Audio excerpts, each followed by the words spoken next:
Hello students, welcome back. In last video we were discussing about the effects of hydrogen bonding और बहुत सारे effects हम लोग discuss कर भी चुके थे।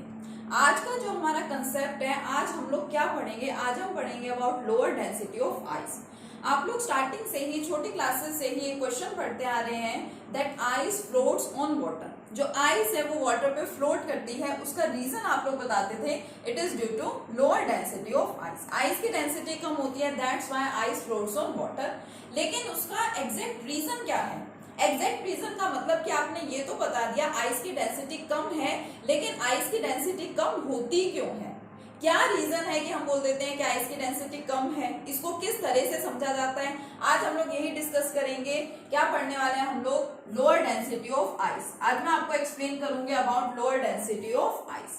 और ये भी हाइड्रोजन बॉन्डिंग का ही एक इफेक्ट है। अभी जब मैं आपको बताऊंगी तो आपको समझ में आ जाएगा कि it is one of the effect of the hydrogen bonding.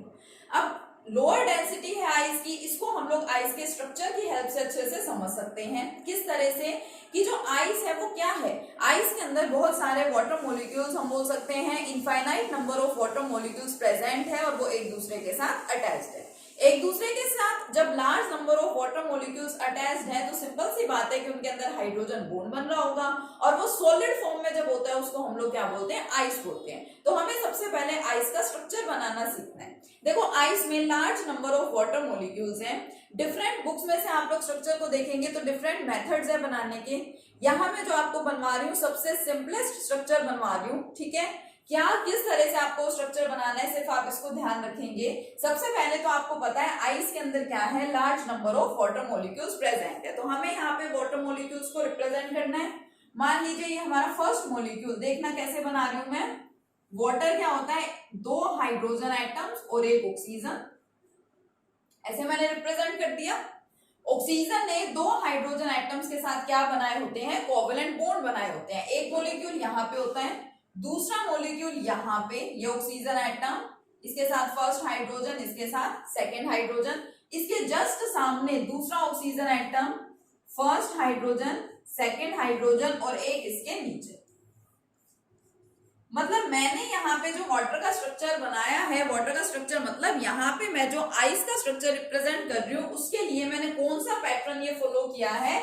मान लीजिए कैपिटल ए क्या है? वाटर है। तो मैंने किस पैटर्न को यहाँ पे फॉलो किया है? ए बनाया, यहाँ एक और वाटर मॉलिक्यूल, इसके जस्ट सामने एक और वाटर मॉलिक्यूल और इसके जस्ट नीचे वाटर मॉलिक्यूल। ये मैंने पैटर्न यहाँ पे फॉलो किया है।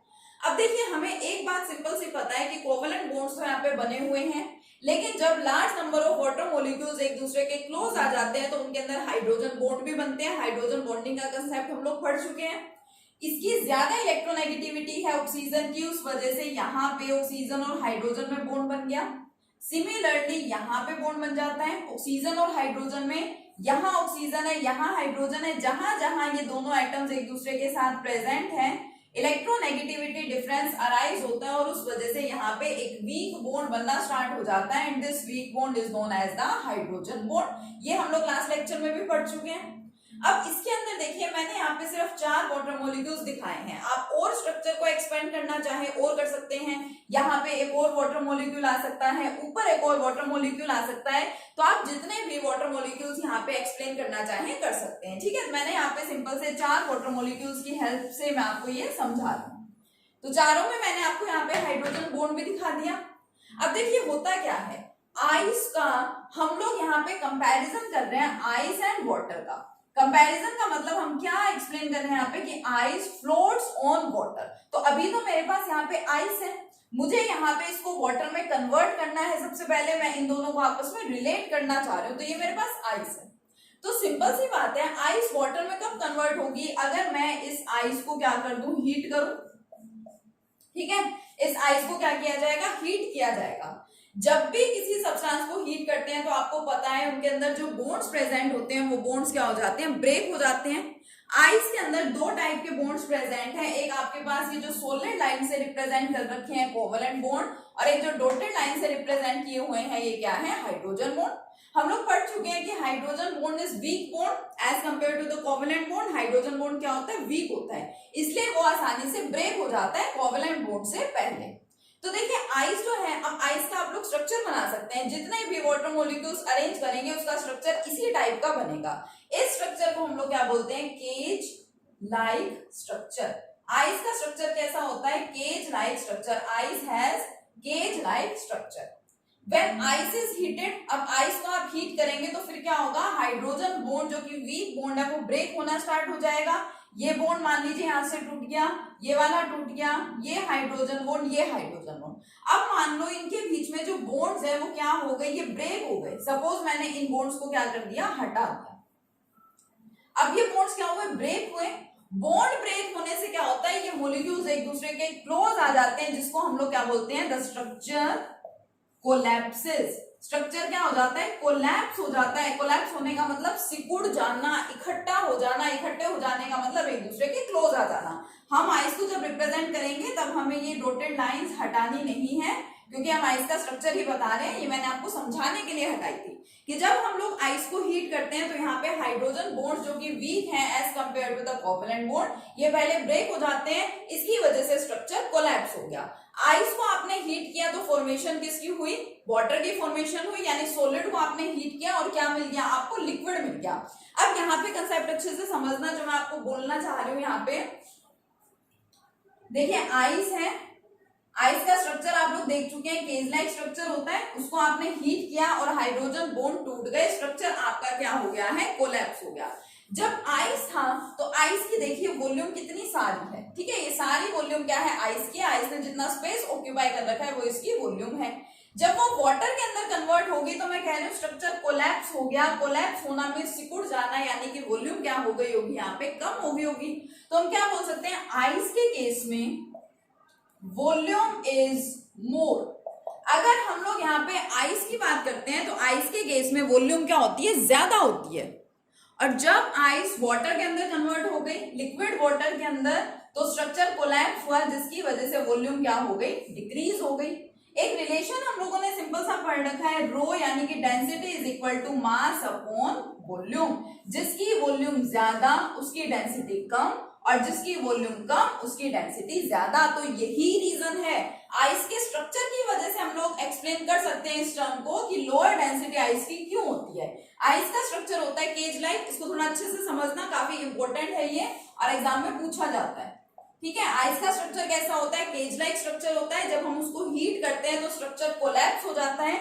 इसका मतलब वाटर जब भी बनता है तो वॉल्यूम डिक्रीज हो जाती है। And on the basis of this relation we can say that density of ice is lower as compare to the density of the water. आपसे इससे रिलेटेड जो भी क्वेश्चन पूछा जाए, चाहे आपसे पूछा जाए explain why ice floats on water, तो सिर्फ आप लिखेंगे लोअर डेंसिटी होती है इसकी, तो उससे काम नहीं चलेगा। इस टॉपिक से रिलेटेड आपसे जो भी क्वेश्चन पूछा जाए, आपको उसके अंदर क्या करना है, सबसे पहले आइस का स्ट्रक्चर आपको एक्सप्लेन करना है, बताना है किस टाइप का स्ट्रक्चर है। फिर उसमें एक्सप्लेन करेंगे जब इस स्ट्रक्चर को हमने हीट किया तो क्या हुआ, और एट लास्ट आप बताएंगे कि लोअर डेंसिटी होगी आइस की due to this relation. That's why we can say that ice floats on water। यही रीजन है जिसकी वजह से आइस वाटर पे फ्लोट करती है, ठीक है। आगे होगा आपको अच्छे से समझ में। एक लास्ट छोटा सा कंसेप्ट, ठीक है, एक छोटा सा इफेक्ट और है हाइड्रोजन बॉन्डिंग का, उसको और डिस्कस कर लेते हैं। देखिए नेक्स्ट इफेक्ट क्या है, देखिए लास्ट इफेक्ट क्या है इस यूनिट का, और इस टॉपिक का लास्ट इफेक्ट क्या है, maximum density of water at 277 kelvin. अभी हम लोगों ने क्या पढ़ा कि जब हम लोग आइस को हीट करते हैं और वाटर की फॉर्मेशन होती है तो आइस का स्ट्रक्चर कोलैप्स हो जाता है, यानी कि जब वाटर बना तो वाटर की जो वॉल्यूम है वो क्या होती है, कम होती है।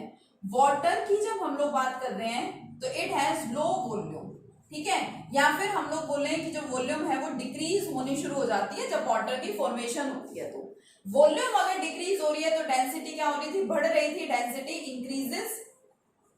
अब डेंसिटी स्टार्टिंग में बढ़ती रहती है और ये सारी प्रोसेस एज इट इज रहती है सिर्फ इतने टेम्परेचर तक, 277 केल्विन टेम्परेचर तक। कि आप लोग टेम्परेचर प्रोवाइड कर रहे हैं आइस को मेल्ट करने के लिए, आइस को हीट करने के लिए, तो 277 केल्विन टेम्परेचर तक तो ये प्रोसेस एज इट इज चलती रहती है।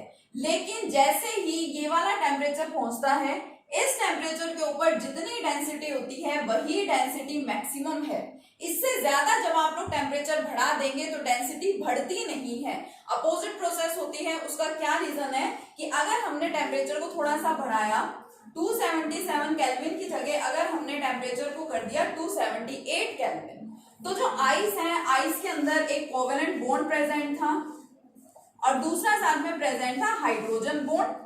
हाइड्रोजन बॉन्ड ब्रेक होने शुरू हो गए थे, जिसकी वजह से आपका स्ट्रक्चर कोलैप्स हुआ था and hence your density was increasing. Density यहाँ पे क्या हो रही थी, बढ़ रही थी। लेकिन यहां तक जब इतना टेम्परेचर हो जाता है तो ऑलमोस्ट हाइड्रोजन बॉन्ड्स ब्रेक हो चुके होते हैं। इससे ज्यादा टेम्परेचर पे जब आप इसको हीट करेंगे, या यूं बात कर लीजिए ग्रेटर देन 277 केल्विन पे जब आप लोग आइस को और ज्यादा हीट करते हैं, तो यहाँ पे जो कोवेलेंट बॉन्ड बने हुए हैं वाटर मॉलिक्यूल्स में, वो बॉन्ड्स एक्सपेंड होने शुरू हो जाते हैं। क्योंकि हम लोगों ने ये कंसेप्ट पढ़ रखा है कि अगर आपके पास कोई पार्टिकल्स इस तरह से प्रेजेंट है, आप इसको हीट करते हैं तो पार्टिकल्स दूर दूर चले जाते हैं। आइस के केस में सबसे पहले हाइड्रोजन बॉन्ड्स ब्रेक हुए थे और पार्टिकल्स मान लीजिए कि क्लोज आए थे, स्ट्रक्चर कोलैप्स हो गया था, लेकिन एक पर्टिकुलर लिमिट तक ही ऐसा होता है। इससे ज्यादा जब आप लोग टेम्परेचर बढ़ा देते हैं तो फिर पार्टिकल्स एक दूसरे से दूर दूर होने शुरू हो जाते हैं, एक्सपेंड होने लग जाते हैं, या फिर हम लोग कहते हैं एक्सपेंशन होना वहां पे स्टार्ट हो जाता है। एक्सपेंशन होना मींस फैल जाना, जिसकी वजह से वॉल्यूम क्या होती है, इंक्रीज होती है। अब सिंपल सा रिलेशन पढ़ा, density is equal to mass upon volume. Volume अगर इंक्रीज हो रही है तो फिर डेंसिटी क्या हो जाएगी, डिक्रीज होना शुरू हो जाती है। तो हमें ये पता चला, एक्सपेरिमेंट्स की हेल्प से ये पता चलता है कि मैक्सिमम डेंसिटी ऑफ वाटर होती है 277 केल्विन पे। उसके बाद इससे ज्यादा डेंसिटी नहीं होती। जब आप इससे ज्यादा टेम्परेचर बढ़ा देंगे तो डेंसिटी बढ़ने की बजाय घटनी शुरू हो जाती है। ये फैक्टर्स आपको अच्छे से समझने हैं, ठीक है। यहाँ पे आपकी ये यूनिट कंप्लीट हो गई। जो आपकी 4th यूनिट है chemical bonding and molecular structure, इसको अच्छे से पढ़ लेंगे, इनके नोट्स बना लेंगे। कुछ भी दिक्कत हो तो बता देंगे, ठीक है। कुछ भी प्रॉब्लम हो आप पूछ लेंगे। नोट्स इफेक्ट्स के भी मैं आपको सेंड कर चुकी थी आपके ग्रुप में, ठीक है। ये और है, आपको स्कोर करना है, ठीक है। अच्छे से इसको स्टडी कर लीजिए। नेक्स्ट लेक्चर में मिलेंगे नेक्स्ट यूनिट के साथ and that unit is also very important. States of matter हम लोग नेक्स्ट लेक्चर में स्टार्ट करेंगे। Okay, thank you.